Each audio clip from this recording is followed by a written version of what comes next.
நீங்களும் கொஞ்சம் யோசிச்சு பார்க்கணும். எவ்வளோ நாளைக்கு தான் நாங்களும் பொறுமையாக இருக்கிறது? புரியுது சார், நாங்களும் புது புது முயற்சிகள் செஞ்சுக்கிட்டு தானே இருக்கோம். இது எப்படி எங்களுக்கு தெரியாது சார். பார்க்க போனால் ப்ரோக்ராம் போக இம்ப்ரூவ் ஆகும், ஆனால் மோசமாக தான் ஆகிட்டு இருக்கு சார். இது ரொட்டி வியாபாரம் இல்லை சார். இன்னைக்கு 2 ரொட்டி விற்றா நாளைக்கு 3 ரொட்டி விற்கணும்னு டார்கெட் பண்ணுறதுக்கு. இது கலை சார். மக்களோட ரசனைக்கு ஏற்ப தான் அந்த நிகழ்ச்சியோட வெற்றி அமைஞ்சிருக்கும். அதே தான் நாங்களும் சொல்கிறோம். மக்கள் டேஸ்ட் ஏற்றபடி உங்கள் ப்ரோக்ராம் இல்லை. இங்கே பாருங்க சார், இந்த நிகழ்ச்சியால தான் எங்கள் ஒட்டுமொத்த ரேடியோ ஸ்டேஷனும் ஃபேமஸ் ஆனிச்சு. இந்த நிகழ்ச்சிக்கு ஸ்பான்சர் பண்ணி தான் உங்கள் ப்ராடக்டும் மக்கள்கிட்ட ஃபேமஸ் ஆனிச்சு. நாங்கள் இல்லைன்னு சொல்லியே, நல்லா போயிட்டு இருந்த நிகழ்ச்சி தான் இப்போ போகலன்னு சொல்கிறோம். நாங்கள் பிஸ்னஸ் செய்கிறோம், சேரிட்டி கிடையாது. இந்த ப்ரோக்ராம் மூலிமா எங்களுக்கு பிஸ்னஸ் நல்லா வந்துச்சுன்னா ஓகே, இல்லைனா எங்களோட அக்ரிமெண்ட்டை நாங்கள் கேன்சல் பண்ணிக்கிறோம். சாரி சார், குறுக்கு பேசுகிறேன்னு தப்பாக நினச்சிக்க வேண்டாம். இந்த பிரச்சனைக்கு மூல காரணமே மகேன் தான் சார். சார், நீங்கள் பார்க்குறத பார்த்தா நாங்கள் இல்லாத பொல்லாத சொல்கிற மாதிரி இருக்கு. பரவாயில்ல, சொல்லுங்கள் சார். இந்த மகேனுக்கு முன்ன மாதிரி வேலையில் ஃபோக்கஸே இல்லை சார். தேவையில்லாததெல்லாம் பேச வேணாம்னு நினைக்கிறேன். சார் அவங்க 2 பேரும் எதுவும் சொல்ல வராங்க நினைக்கிறேன். நீங்கள் சொல்லுங்கள். சாரி சார், நாங்கள் என்னமோ குத்தி விடுறதா நீங்கள் நினைக்க வேணாம். அதுதானே செஞ்சுட்டு இருக்கீங்க சார். ப்ளீஸ் அவங்கள பேச விடுங்க. சாரி சார், மகேனோட ஐடியா எல்லாமே பழசாக போச்சு சார். அரைச்ச மாவே போட்டு அரைச்சிக்கிட்டு இருக்காரு. ஆமாம் சார், அதனால் இந்த டிஜேயை மாற்றணும்னா ப்ராப்ளம் எல்லாம் சால்வ். அப்படின்னா அதை செய்ய வேண்டியதானே? மிஸ்டர் ஸ்டீவன், இப்போ பிரச்சனை டிஜே கிட்ட இல்லை. டிஜேவை மாற்றிட்டா உங்கள் ப்ரோக்ராம் மறுபடியும் ஃபேமஸ் ஆயிரும்ன்றது உத்தரவாதம் இல்லை. இங்கே பிரச்சனை மக்களுக்கு சில விஷயங்கள் புதுசாக தேவைப்படுது. அவங்களோட ரசனை மாறிடுச்சு, வாழ்க்கை முறை மாறிடுச்சு, அவங்களோட தேடல்லாம் இப்போ வேற விதமாக இருக்குது. அதை நீங்கள் முதல்ல புரிஞ்சுக்கணும். அதுக்கு தான் சார் உங்ககிட்ட வந்திருக்கோம். மக்கள்கிட்ட உங்கள் ப்ரோக்ராம் மூலிமா எங்கள் ப்ராடக்ட் போய் சேர்க்கறது தானே உங்கள் வேலை. அதுதானே காசு அலையலி கொட்டுறோம். சரி சார், உங்களோட கான்ட்ராக்ட் முடிகிறதுக்கு இன்னும் 3 மாதம் இருக்கு. அது வரைக்கும் டாக்டர் லவ் ப்ரோக்ராமை நான் ஸ்டாப் பண்ணுறேன். அதுக்கு பதிலாக மார்னிங் வித் மனோ ப்ரோக்ராமுக்கு உங்களை நான் ஸ்பான்சர் ஆக்குறேன். அதுவும் நல்லா ஃபேமஸான ப்ரோக்ராம் தான் சார். இந்த 3 மாதத்தில் டாக்டர் லவ் ப்ரோக்ராமை எப்படி அப்டேட் பண்ணுறதுன்னு நாங்கள் பார்க்குறோம். அதுக்கு பிறகு பாருங்கள், உங்களுக்கு ஓகேனா கான்ட்ராக்டை கண்டினியூ பண்ணுங்கள், இல்லைனா யோர் விஷ். அப்படின்னா எனக்கு ஓகே. ஓகே தான். தேங்க்ஸ்.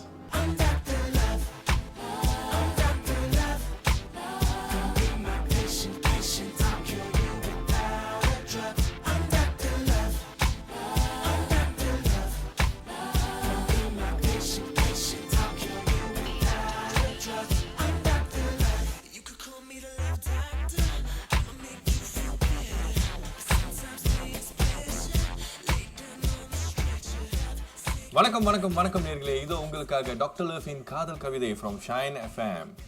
என்ன நேர்களே, உங்களுக்கு ஏதாவது காதலில் பிரச்சனையா இல்லை காதலே பிரச்சனையா? ஒன்றும் பிரச்சனை இல்லை, உடனே எங்களுக்கு தொடர்பு கொள்ளுங்க. நான் நிறைய சுட டிப்ஸ்களோட உங்களுக்காக வெயிட் பண்ணிட்டு இருக்கேன். இதோ முதல் நேர் கால் பண்றாரு. வணக்கம் ஷைன் எஃப்எம். ஹலோ ஹலோ, சொல்லுங்க சார். இது டாக்டர் லவ் நிகழ்ச்சி தானே? ஆமாம் சார், டாக்டர் லவ் காதல் கவிதை நிகழ்ச்சி. சொல்லுங்க. நான் ஜீவா பேசுகிறேன்பா. ஜீவா, எங்கேருந்து பேசுறீங்க ஜீவா? தஞ்சமாலிம்பா. போன வாரம் கூட ஃபோன் பண்ணேன்னே, ஞாபகம் இருக்கா? தஞ்சோமாலிம். ஞாபகம் இல்லையா? எப்படி இருக்கும்? இல்லை ஜீவா, நிறைய பேர்த்து கூட பேசுகிறோம்ல, அதனால மறந்துருப்பேன். சொல்லுங்க. கண்டிப்பாக இனிமேல் மறக்க மாட்டீங்க. ஏன்னா என் கேர்ள் ஃப்ரெண்டு திடீர்னு என்கிட்ட பேச மாட்டேங்குதுன்னு சொன்னேன். அதுக்கு நீங்கள் என்ன ஐடியா கொடுத்தீங்கன்னு தெரியுமா?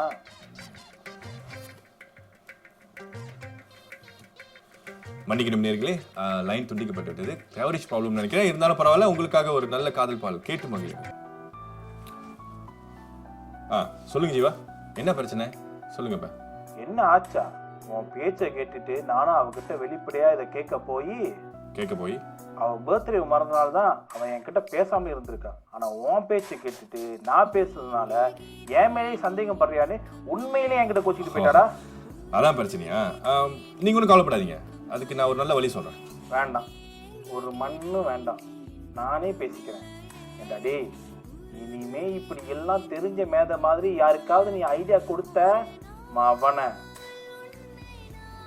ஐயோ இவன் இப்படி கழுவி ஊத்துறான். சார் நாங்க என்னமோ குத்தி விட்டு தான் நீங்க நினைக்க வேணாம் சார். வேற எப்படி நினைக்கிறது? சொல்ல வந்தது சொல்லுங்க குமார். சார் மகனுக்கு இந்த நிகழ்ச்சியை நடத்த தெரியல சார். சார் நீங்க பாக்குறது பார்த்தா நாங்க என்னமோ பொறாமையில அவனை பத்தி பேசுற மாதிரிலாம் இருக்கு. இதை நான் வேற சொல்லணுமா? குமார், எத்தனை வருஷமா நீங்களாம் என்கிட்ட வேலை செய்றீங்க. என் ஸ்டாஃபை பத்தி எனக்கு தெரியாது. சார் குமார் சொல்கிறது சரிதான் சார். மகனுக்கு வெளியே மவுஸ் குறைஞ்சி போச்சு சார். அதுவும் இல்லாமல் அந்த ஆளுக்கு ஏதோ மென்டலி பிரச்சனை போலுக்கு. அப்பப்போ சொந்தமாக சிரிச்சுக்கிறான், அப்பப்போ பேசிக்கிறான். போதும், நிறுத்துறீங்களா? அவனை பைத்தியம்னு சொல்றீங்க. பைத்தியம் அவன் இல்லை, உங்களையெல்லாம் வச்சு சம்பளம் கொடுக்குறேனே நான் தான் பைத்தியம். சார் என்ன சார்? என்ன சார்? பிரச்சனையை தீர்க்க வழியை சொல்லுங்கன்னு பார்த்தா எப்ப யார் மேல கோல் மூட்டலாம், யார் குழப்ப கெடுக்கலான்னு முழு நேர வேலையாவே இருங்க. உங்க வேலையை தவிர மற்ற எல்லா வேலையும் நல்லா பாக்குறீங்க. போங்க, போய் வேலை இருந்தா பாருங்க. போகும்போது நிகழ்ச்சி முடிஞ்ச என்னை வந்து பார்க்க சொல்லி மகின் கிட்ட சொல்லுங்க.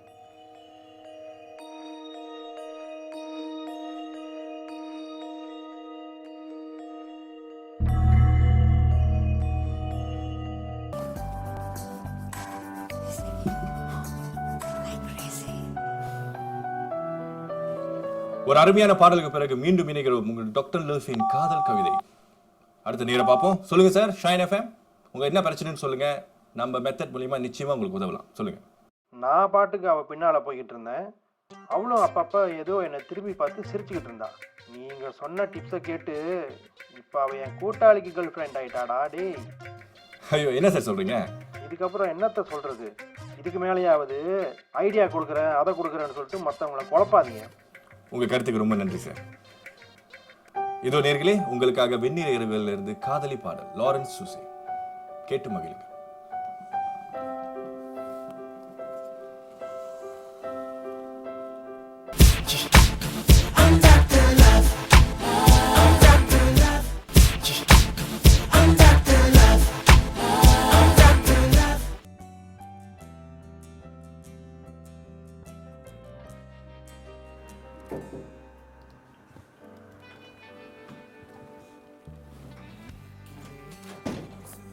நமக்கு ரொம்ப வேலையோ?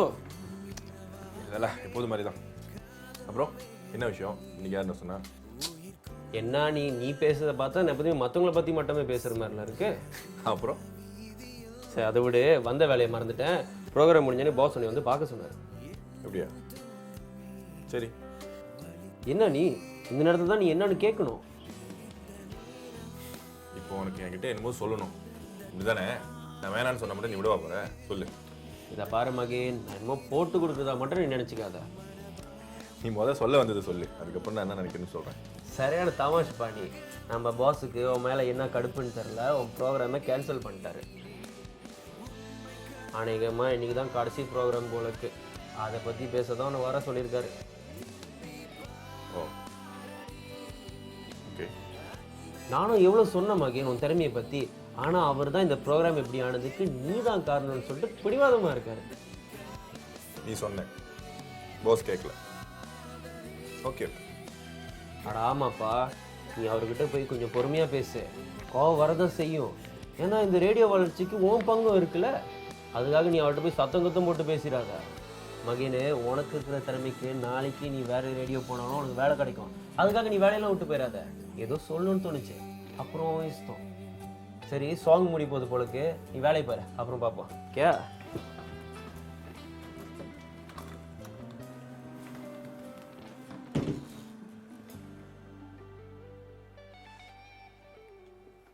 பாடலுக்கு பிறகு மீண்டும் சந்திக்கிறோம். இதோ உங்களுக்காக டாக்டர் லெஃப் காதல் கவிதை. சார் நீங்க என்ன 100% குத்தம் சொல்றது சரியில்லை சார். அப்புறம் யாரை சொல்றது மகேன்? இந்த ரேடியோ வச்சு நடத்திட்டு இருக்கேனே, என்ன சொல்லலாமா? இங்க பாரு மகேன், இது பிரைவேட் ரேடியோ சேனல், முன்ன மாதிரி இல்லை. இப்ப நாட்டில் நிறைய ரேடியோ சேனல்ஸ் வந்துருச்சு. அவங்களோட போட்டி போட்டு ஜெயிக்கணும்னா நம்மளோட நிகழ்ச்சி தரமா இருக்கணும். இல்லைன்னா யாரும் அந்த ரேடியோ கேட்க மாட்டாங்க. அப்புறம் ரேடியோ எல்லாத்தையும் சாத்திட்டு நான் என் வழிக்கு போயிடுவேன், இவன் வழியை பார்த்துட்டு போக வேண்டியதான். சார் நீங்களே இப்படி பேசினா எப்படி சார்? நாங்கள் உங்களை நம்பி தானே இருக்கோம். ஆனால் நான் இந்த ரேடியோ எல்லாமே ஸ்பான்சர் நம்பி தானே இருக்கோம். இப்படி ஒவ்வொரு ஸ்பான்சராக போய்கிட்டே இருந்தா ரேடியோ நிலைமை என்ன ஆகுறது? சார் எனக்கு கொஞ்சம் டைம் கொடுங்க சார், நான் ஏதாவது பண்ணுறேன் சார். ஒன்றும் பண்ண முடியாது மகி, கொடுக்குற டைம் எல்லாம் கொடுத்தாச்சு. இனிமே ஷைன் எஃப்எம்ல டாக்டர் லிவ் ப்ரோக்ராம் கிடையாது சார். நீங்க போகலாம் மகி.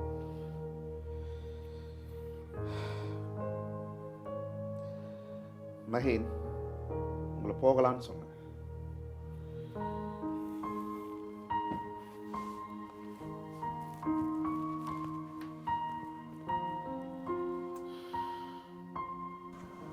ஓகே, எல்லாம் ஓகேயா?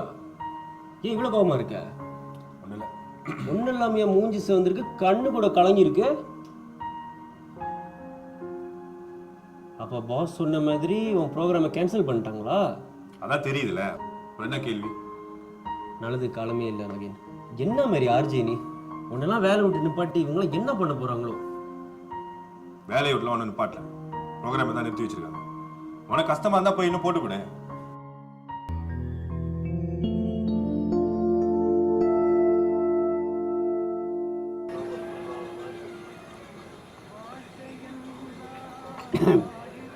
என்ன தம்பி எது சாப்பிட்றீங்க? இல்லைங்க ஒன்றும் வேணாம். கோரைங்க கோரைங்க இருக்கு, வேணாம் தண்ணி இது ஒன்றும் வேணாம்.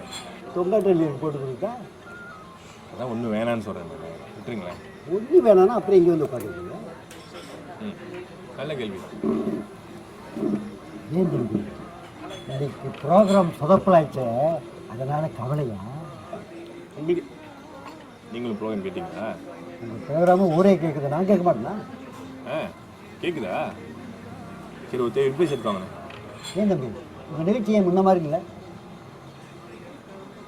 தம்பி ரேடியோ நீங்கள் சொல்கிற விஷயம் எல்லாம் தமிழ் படத்தில் போட்டு காமிச்சிட்டாங்க, புதுசாக ஒன்றும் இல்லை தம்பி. இப்போ அப்படி என்ன புதுசாக வேணும் உங்களுக்கு? தம்பி இந்த பெண்கள்லாம் முன்ன மாதிரி இல்லை, அவங்களுக்கு நிறைய விஷயம் தெரியுது, நிறைய பேர்கிட்ட பழகுறாங்க. நீங்கள் சொல்கிற ஐடியா வச்சு அவங்களை கவர்ந்துட முடியாது. நீங்கள் பாருங்கள் தம்பி, நிறைய இங்கிலீஷ் படம் பாடுங்க, அப்போ தான் புது புது ஐடியாவாக கிடைக்கும். அண்ணே போய் தண்ணி எடுத்துருவாங்க போங்க.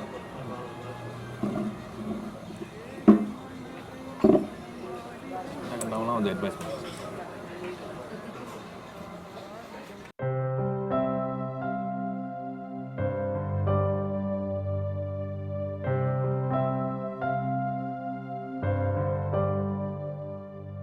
என்ன மகேன், இன்னும் கிளம்பலையா? இப்போ கிளம்புறேன் சார், கிளம்பிடுறேன். அதான் கிளம்ப சொல்லிட்டீங்களே, திங்ஸ்லாம் இருக்க எடுத்துட்டு கிளம்பிடுறேன். ரொம்ப கோபமாக இருக்க போல. ம், சரி வா, இந்த உட்காரு, வா.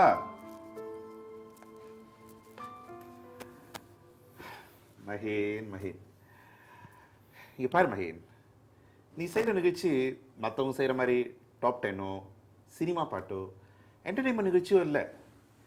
இது மூளையோட மனசும் சம்மந்தப்பட்ட நிகழ்ச்சி. அதனால் மனப்பூர்வமாக இந்த நிகழ்ச்சி நீ செஞ்சு பாரு, கண்டிப்பாக சக்ஸஸ் ஆகும். சார் சரி, காதலை பற்றி நிகழ்ச்சி செய்கிறியே, இது வரைக்கும் எத்தனை பேரை காதலிச்சிருக்கு? லவ்வா? இல்லை சார், அதெல்லாம் எனக்கு இன்ட்ரெஸ்ட் இல்லை. பேரு டாக்டர் லவ், ஆனால் யாரையும் லவ் பண்ணதில்லை. அப்புறம் எப்படி எத்தனை நாளைக்கு படித்ததையும் கேட்டதையும் வச்சுக்கிட்டு வண்டி ஓட்ட போகிறேன்? அனுபவம் வேணும் மகேன். அனுபவம் கற்றுத்தராததை எந்த யூனிவர்சிட்டியும் கற்றுத்தர போகிறதில்ல. Experience makes you visor. Sir நீங்கள் சொல்கிறத பார்த்தா என்ன 5-6 பொண்ணை போய் லவ் பண்ண சொல்லுவீங்க போல. 5-6 பொண்ணு இல்லை, குறைஞ்சது 5-6 பொண்ணை லவ் பண்ண சொல்கிறேன். சரியா போச்சு சார். இப்போ என்ன எல்லா பொண்ணுங்கள்ட்ட போய் அடி வாங்க சொல்கிறீங்களா? ஆமாம், நான் ஏன் இனிமேல் கவலை பண்ணணும்? அதான் நிகழ்ச்சியை நிப்பாட்டிட்டீங்க. எனக்கு என்ன, நீ கேட்குறது நியாயம். ஆனால் இந்த நிகழ்ச்சியை நான் நிரந்தரமாக நிப்பாட்டலை, ஜஸ்ட் டெம்பரவரி தான். 3 மாதம் தான் நிப்பாட்டியிருக்கேன். இப்போ நான் சொல்கிறத கேட்டு நீ நடந்தீன்னா 3 மாதத்துக்கு அப்புறம் இந்த நிகழ்ச்சியை கண்டினியூ பண்ணுறதுக்கு வாய்ப்பு இருக்குது. அப்புறம் வாய்ச்சிட்டோம்.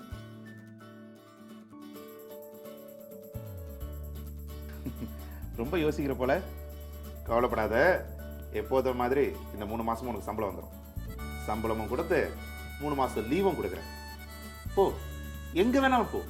இந்த உலகத்தை வேற ஒரு திசையிலிருந்து உன் கோணத்துல இருந்து பாரு. நிறைய அனுபவங்கள் உனக்காக காத்துக்கிட்டு இருக்கு. அனுபவி. And remember, come with a creative and great concept. You are more than what you think you want. Good luck, my dear.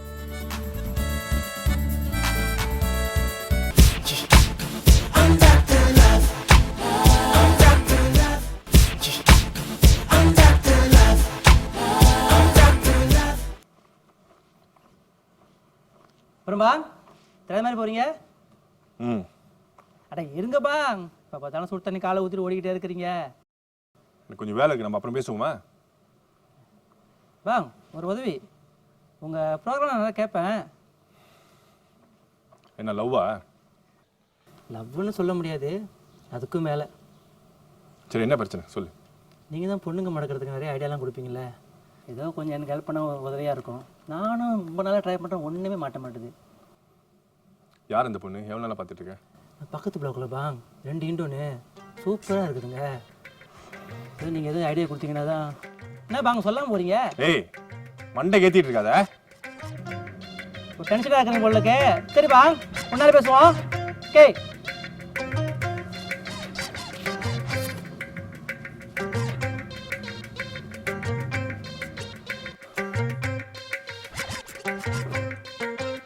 பார்த்தா எப்படி இருக்கு உனக்கு? வர்ற வெறுக்கி மூஞ்சி முதல்ல உடச்சிடலாங்க. யாரோட மூங்க? இந்த காட்டுக்காரன் தான் மண்டைக்கு மேலே ஏற்றி விட்டான். யார் அந்த குமாரா? குமாரா? அவன் பேர் என்ன குமாரா? இத்தனை வருஷமா அவனும் இங்கே தானே இருக்கான், அவன் பேர் கூட தெரியல உனக்கு? சின்ன பிள்ளை, அவனும் அவ்வளோ பெரிய ஆள் இல்லை அவன் பேர் தெரிஞ்சுக்கிறதுக்கு. அவன் என்ன தெரியுமா பண்ணா, பக்கத்து பிளாக்ல இருக்கிற 2 இந்தோனேஷியா காட்சிங்களை எப்படி மடக்கிறதுன்னு என்கிட்ட வந்து ஐடியா கேட்குறான். அவன் பேசுனதுல என்ன தப்பு? நீதானே காதல் சிம்பிள் மேட்டர்னு ஊரே மாற்றிக்கிட்டு இருக்க. சின்ன பிள்ளை, நானே கடுப்பில் இருக்கேன், சும்மா ஏற்றி விட்டுட்டு இருக்காத. நான் என் வேலையை தான் செய்கிறேன், யாரும் ஏமாத்தலை. ஐயா, நீ அது ஒரு வேலையை நினச்சி செய்கிறனால தான் பிரச்சனை. பெண்ணுங்க மனசை கவர்றது நான் அவ்வளோ ஈஸியா? இதெல்லாம் மேத்தமெட்டிக்கா 1 கூட்டல் 1 2ன்னு சொல்கிறதுக்கு? அந்த மெத்தடும் வேலை செய்யுது தானே. எத்தனை லவ் சக்ஸஸ் ஆயிருக்கு உனக்கு தெரியாதுதா? ஏதோ இப்போ என் போராத காலம், நீ பேசிக்கிட்டு இருக்க. வேலை செஞ்சிச்சு, ஆனால் இப்போ வேலை செய்யலையே. அது தெரியாம தானே இப்போ. போஸ் சொன்னது சரிதான். காதல் அறிவும் பேசுகிற விஷயம் இல்லை, மனசும் பேசுகிற விஷயம். அதான் 3 மாதம் லீவ் இருக்க, காதல் பண்ணி தான் பாரு, உங்கள் அப்பா விட்டு சொத்தை குறைஞ்ச போது. இப்படி திடீர்னு லவ் பண்ண சொன்னா எப்படி? அது உன் கையில் தான் பாருக்கு. நீ வேற சின்ன பிள்ளை, அந்த ஆள் தான் என்னமோ லூஸ் மாதிரி பேசிட்டு இருக்கானே. நீயுமா? என்னை பற்றி உனக்கு தெரியாது. இந்த தொல்லையே வேணான்னு தானே அப்படி தனியாக இருக்கேன். தனியாக இருக்கும்போது நான் நல்லா சந்தோஷமாக தான் இருக்கேன். இப்போ எதுக்கு இந்த தேவையில்லாத உறவுலாம்?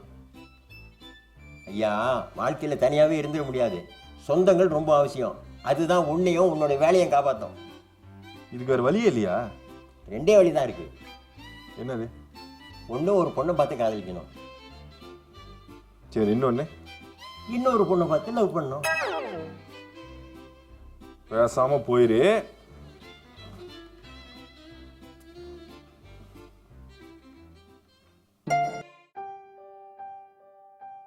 அந்த காலகட்டத்தில் என் வாழ்க்கையில் எல்லாமே இருந்தோம், ஏதோ ஒரு தனிமை, ஒரு வெறுமை. என் வெற்றி தோல்விகளை பங்கு போட்டுக்க யாருமே இல்லைன்னு தோணுச்சு. அந்த சமயத்தில் தான் காயத்ரி என் வாழ்க்கையை வந்தான்.